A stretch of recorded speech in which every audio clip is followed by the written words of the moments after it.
super excited to introduce my next guest, who is an incredible investigative journalist.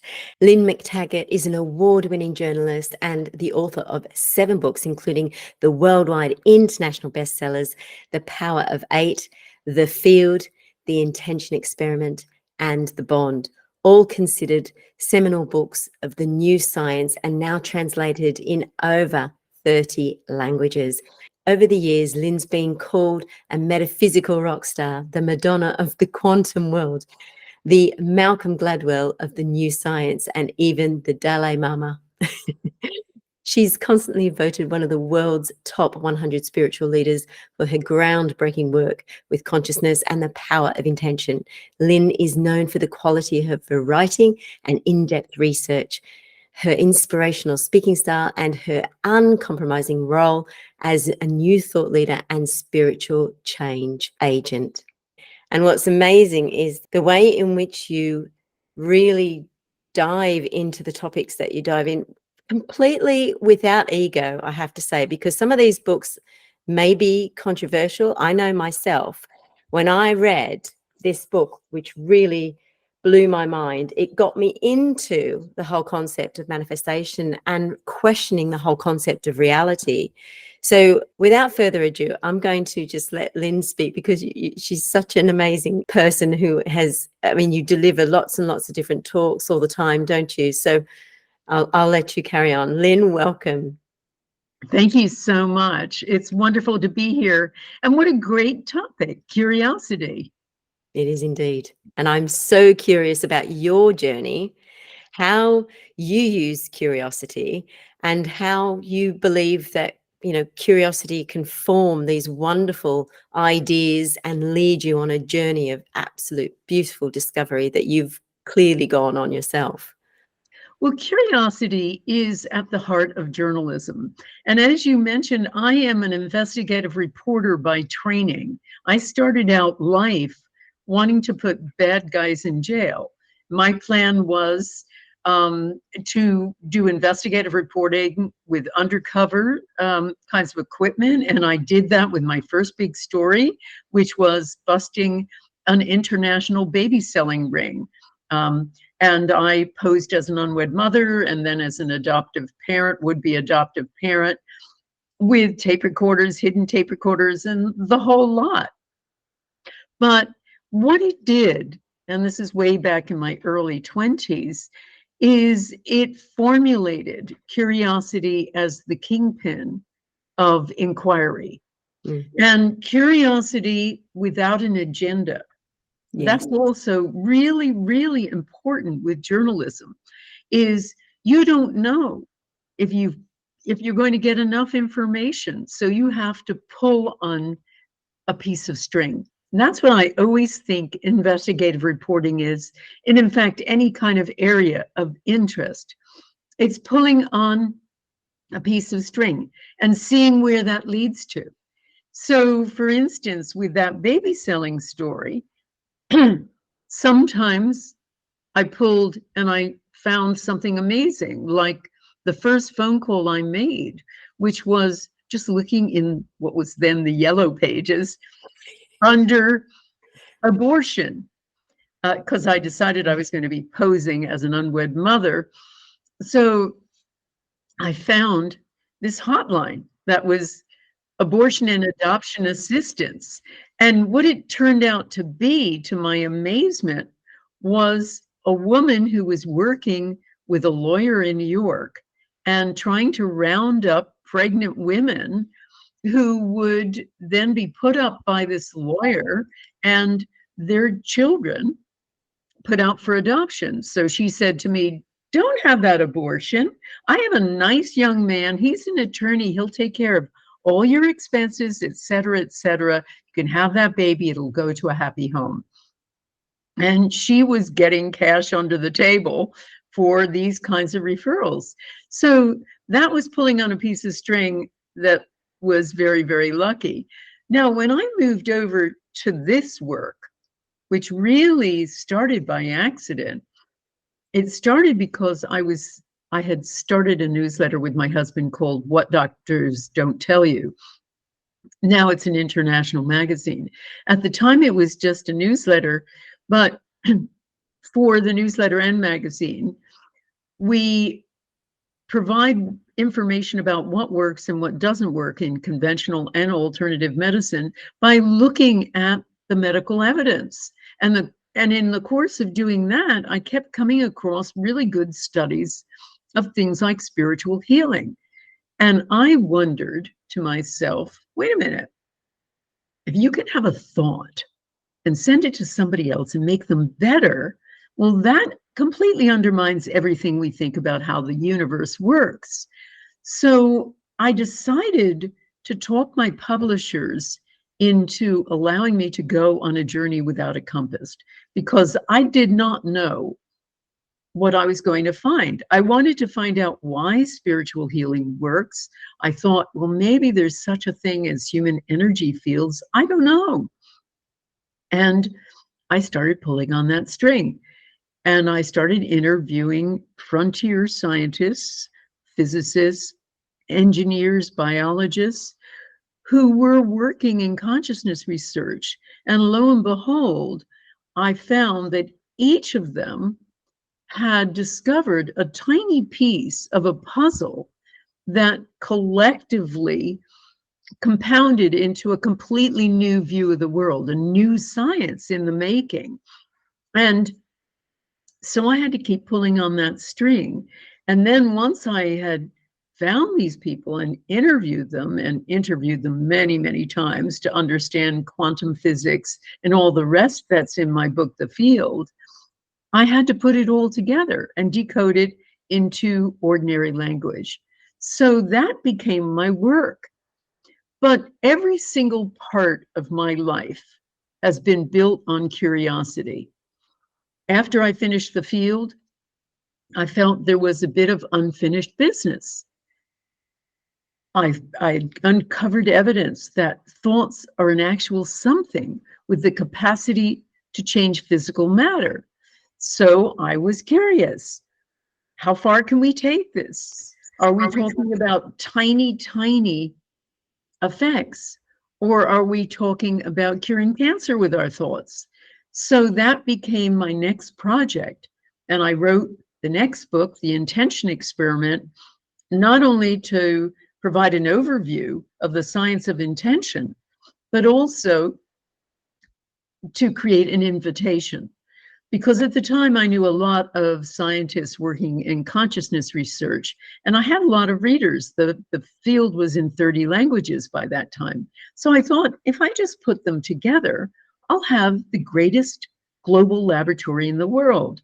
And that's what I did. We started in 2007 with working with scientists at prestigious universities like Princeton, University of Arizona, Penn State, University of California, and many in Europe. And we would set up an actual experiment, and I would invite my readers to come on my website or some other platform. We ultimately started using others too, and send an intention to that target. And we've done everything from trying to make seeds and grow faster, to purifying water, to lowering violence in war-torn and violent areas, to healing someone of post-traumatic stress disorder. In total, 41 experiments to date, where they've actually been scientific experiments. We've done many more intentions. And of the 41, 37 have shown measurable, positive, mostly significant effects. So that just gives you an idea of how my enthusiasms and curiosity essentially govern my work and govern my life. My work has been all about trying to find out why, and pulling on the next piece of string. And the next book was all about, well, what if I shrink that down to small groups of just 8? And that became my work with Power of 8 groups, small intention groups.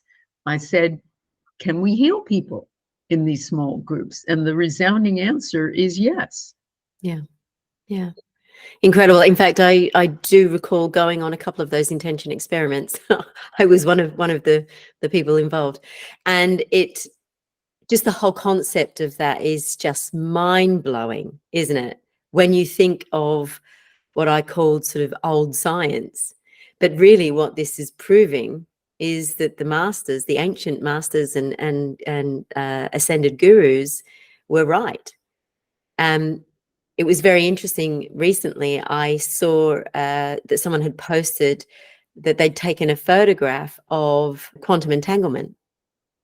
And I don't know if you've actually seen it, but the picture resembles the yin and the yang.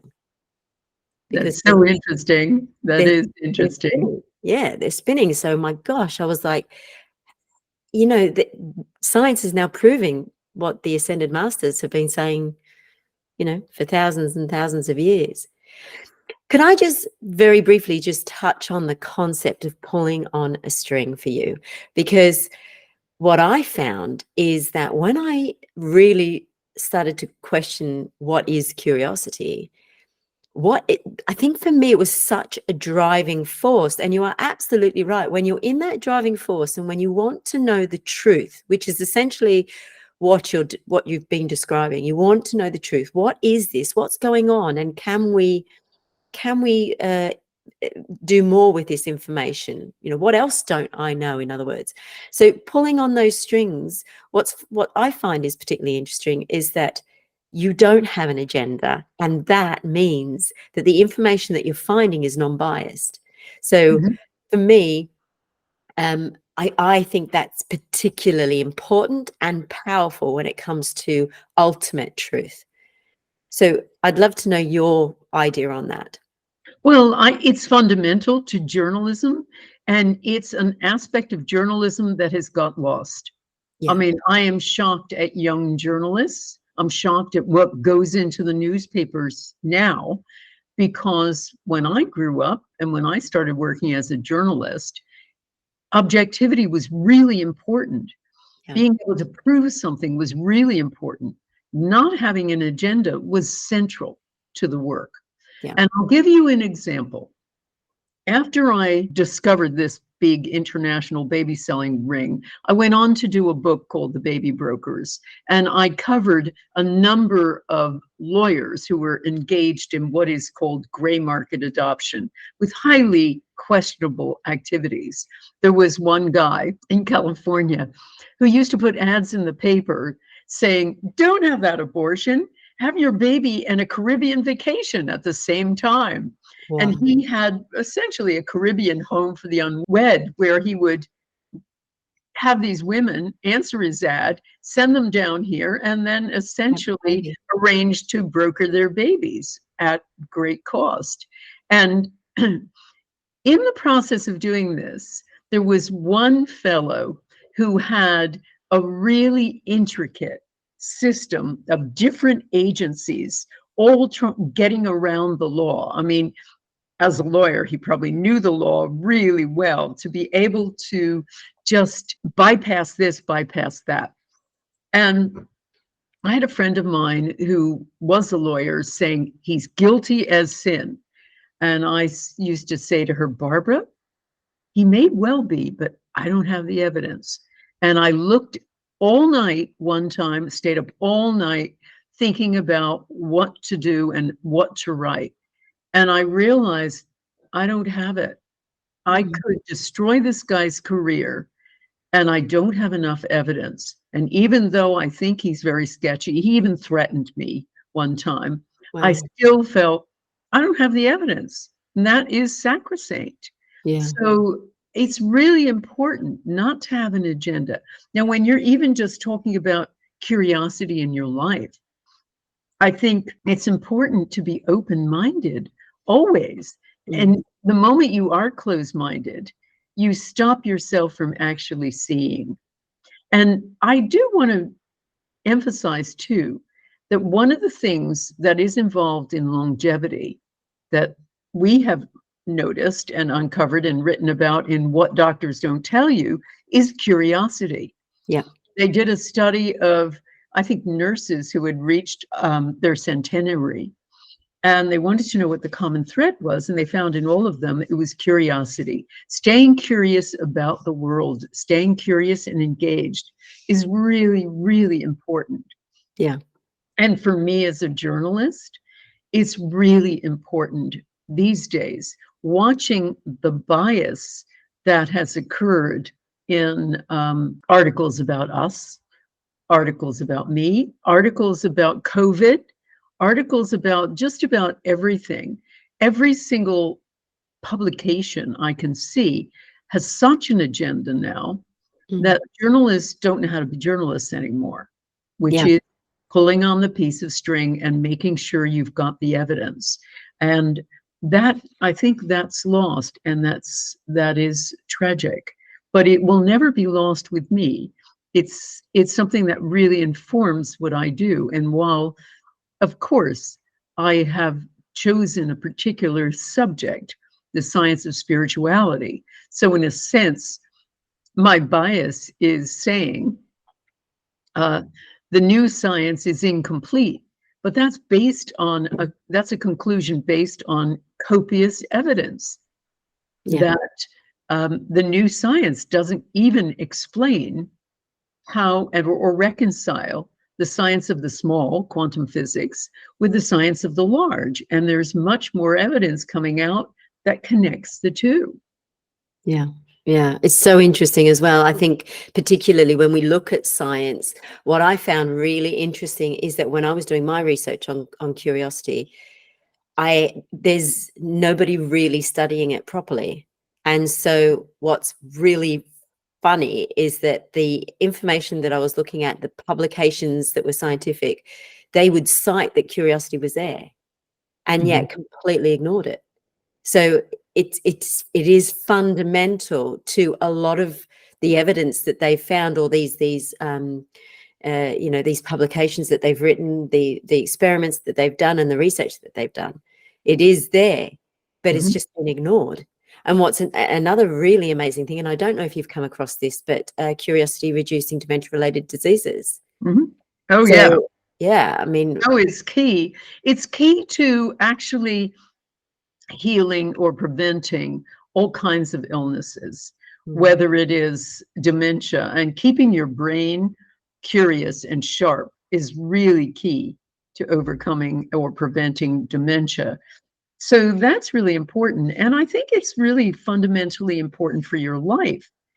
As soon as people lose the joy, I mean, when you look at cancer patients, many times you find that there is a huge emotional component, and it usually is something like a trapped rat syndrome. They are people who are either in the middle of a soulless job that they can't get out of, or a soulless relationship, or just feel that they've lost the joy in their lives. And I think part of curiosity is a spark of joy, finding out something new, having a big aha moment. I mean, in the book I'm working on right now, I'm having aha moments every day and going, oh, I can't believe that. And I think that's really key. I also think it's key in terms of the work you want to do, the life you want to live.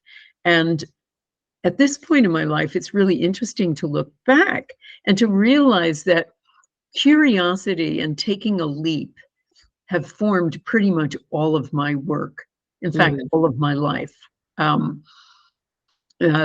I decided when I had a really good job as a managing editor of a newspaper syndicate. And I managed to get a book contract when I was 25 for the Baby Brokers. And I ditched the job for the uncertainty of being a freelance writer. But I felt, this is my passion. This is what I want to do. And it has tended to inform, curiosity has tended to inform, if I look at it, pretty much all of my work life. Starting that newsletter, What Doctors Don't Tell You, arose out of an illness I had and the astonishment I had when I found an integrative practitioner who got me better, with what was basically a faulty microbiome way back then, which was unheard of, but he knew all about it. And just the curiosity of, wow, that was such a different kind of medicine, and it's so great, this nutritional medicine. What else can you do with it? And that became the newsletter and ultimately the magazine, and the same thing with the field and pretty much every book since. And even, I guess, I took a leap coming over here to the UK where I live. It was, wow, I really love this place. What if I stayed here? And so I think that's been a really important piece of me, is just following my own curiosity and my interests and just diving off the diving board when it felt right, and just following my enthusiasms. And the enthusiasms became the work, and the work became the career. Yes. And it is very much associated with the feeling of wonderment and awe, and that I know that dictionary's definition is interest to explore. But that as a whole is such a beautiful feeling, and that is, it falls incredibly short of what curiosity offers, doesn't it? But yeah, wonderment, that whole feeling, which is why I say I don't believe you need to feel the fear and do it anyway when you're in curiosity. No. I think that you really can push through. This is something that is close to my heart, and finding curiosity through my own illnesses and what have you. So I'm so thrilled to have had you join us, and you've just given us so much information there. Tell me just briefly, I know we're short of time now, what is the book that you're writing now? I'm not going to tell you yet. Oh. It's a new type of field. Is I'm it? not going to announce it yet. Yeah, it's not going to come out till 2025 or 2026, I think. Wow. So I'll announce it closer to the time. But it's a big overview statement of the universe, and it's really a big follow-on from the field, but a slightly different direction. So it's been a very exciting project, and a lot easier than the field was, because I've been working in that area now for close, a couple of decades. So it's fascinating for me. But I do find, as I say, that what's really important is to not get stuck in routine.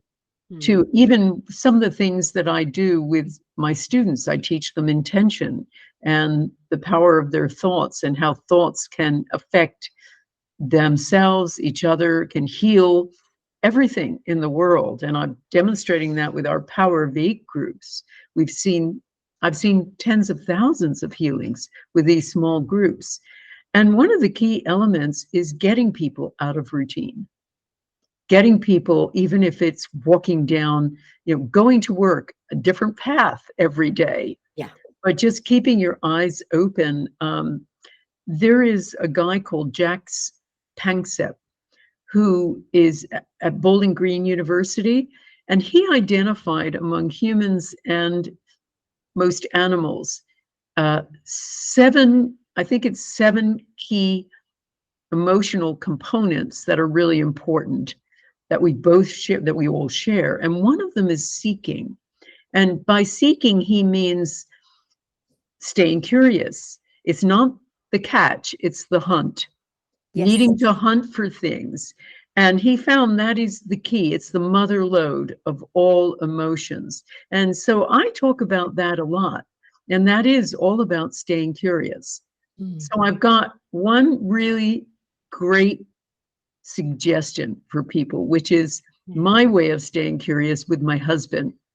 We are detective movie freaks.